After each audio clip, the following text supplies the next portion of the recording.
तो आज हम जानेंगे कि म्यूचुअल फंड आपके लिए सही है या फिर शेयर मार्केट आपके लिए सही है। तो फर्स्ट ऑफ ऑल देखो दोस्त, शेयर मार्केट भी हो सकता है आपके लिए सही हो एंड म्यूचुअल फंड भी आपके लिए सही हो। बट देखो, हर किसी के लिए म्यूचुअल फंड सही नहीं है और हर किसी के लिए शेयर मार्केट भी सही नहीं है। बट किसके लिए कौन सी चीज़ सही है वो जानना ज़रूरी है। फर्स्ट ऑफ ऑल देखो दोस्त, शेयर मार्केट में क्या है कि म्यूचुअल फंड ही इंक्लूड हो जाता है, ठीक है। बट देखो, म्यूचुअल फंड क्या होता है वो जानना ज़रूरी है। अगर आपको म्यूचुअल फंड क्लियर हो जाए ना तो आप समझ जाओगे कि कहाँ पर इन्वेस्ट करना है, ठीक है। तो फर्स्ट ऑफ ऑल देखो, म्यूचुअल फंड जो होता है ना वो एक हिसाब से सिर्फ शेयर मार्केट में ही कंपनी इन्वेस्ट कर रहा है तो उसको ही म्यूचुअल फंड कहा जाएगा, ऐसा नहीं है।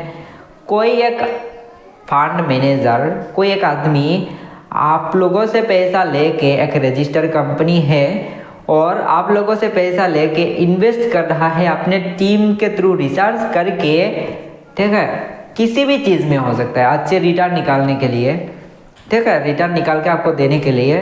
तो उसका उस प्रोसेस को आप कह सकते हो कि म्यूचुअल फंड ही है, ठीक है, एक हिसाब से कहा जाए तो देखो, सपोज मान लो आपने किसी एक शेयर्स में इन्वेस्ट किया है, किसी एक शेयर्स में ही, तो वो कंपनी अगर डूब जाए तो आपका सारा पैसा ही बर्बाद हो जाएगा। तो यहाँ पर आपका सेफ्टी बहुत ही कम है। बट मान लो आपने 100 कंपनी में इन्वेस्ट किया तो 100 कंपनी ही बर्बाद हो जाएगा, ऐसा तो नहीं है।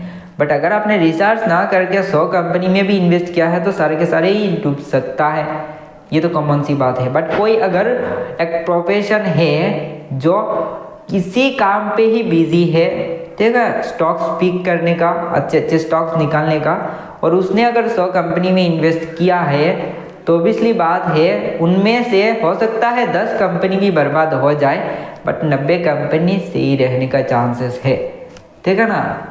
तो देखो, यही काम आता है म्यूचुअल फंड में, ठीक है।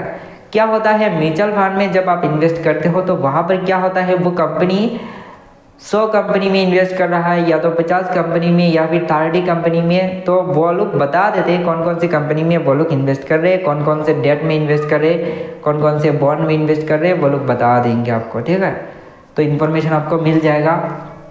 तो देखो, वहाँ पर अगर 4-5 कंपनी खराब भी हो गया, बर्बाद भी हो गया, तो भी आपका बैलेंस जो है ना पूरा का पूरा ख़त्म होगा, ऐसा चांसेस नहीं है। तो यही है म्यूचुअल फंड। तो म्यूचुअल फंड होता है कि कोई एक प्रोफेशन होता है जो इसी काम पे ही बिजी रहता है और टीम लगा के अच्छे स्टॉक्स पिक करके आपको देता है, ठीक है। तो इससे क्या होता है कि आपका जो इन्वेस्टमेंट का अमाउंट है वो थोड़ा सा सेव हो जाता है, ठीक है, सेफ्टी उसमें ज़्यादा मिलता है as compare to share market. But देखो दोस्त, अगर आपके पास टाइम का कमी नहीं है, आप पूरा दिन लगा सकते हो इस मार्केट में, आपका पूरा टाइम ही आप लगा सकते हो, तो मेरे ख्याल से आपको एक्सप्लोर करना ज़रूरी है। आप शेयर मार्केट को एनालिसिस करो, अच्छे कंपनियों का एनुअल रिपोर्ट चेक करो एंड अच्छे स्टॉक्स पिक करो, ठीक है, ताकि आपका और भी नॉलेज इंक्रीज हो सके और आप अच्छे खासे इनकम सोर्स बना सको स्टॉक मार्केट के थ्रू, ठीक है। बट अगर आप एक एम्प्लॉयड हो, सेल्फ एम्प्लॉयड का हो, या तो आप एक डेली ही आप टाइम नहीं निकाल पा रहे हो बट आप अच्छे पैसा निकालना चाहते हो, क्या एटलीस्ट आपका कैपिटल ना बर्बाद हो और आप अच्छे रिटर्न निकाल सको लॉन्ग टर्म में, तो आप म्यूचुअल फंड को ज़्यादा टाइम दे सकते हो। उसमें as compare to FD return ज़्यादा मिलने का चांसेस है, ठीक है। तो देखो दोस्त, अगर आपके पास टाइम नहीं है तो आप म्यूचुअल फंड के थ्रू जाओ, अगर आपके पास ढेर सारा टाइम है तो आप स्टॉक मार्केट में डायरेक्ट एंट्री ले सकते हो, ठीक है। बट देखो, मैं अगर कहूँ तो मैं यही कहूँगा कि एक ही इंडिविजुअल को टाइम है भी ना तो भी म्यूचुअल फंड के साथ शेयर मार्केट में भी जाना चाहिए, क्योंकि म्यूचुअल फंड को भी लेके जाना चाहिए बैलेंस करके और शेयर मार्केट में भी उतरना चाहिए, ठीक है।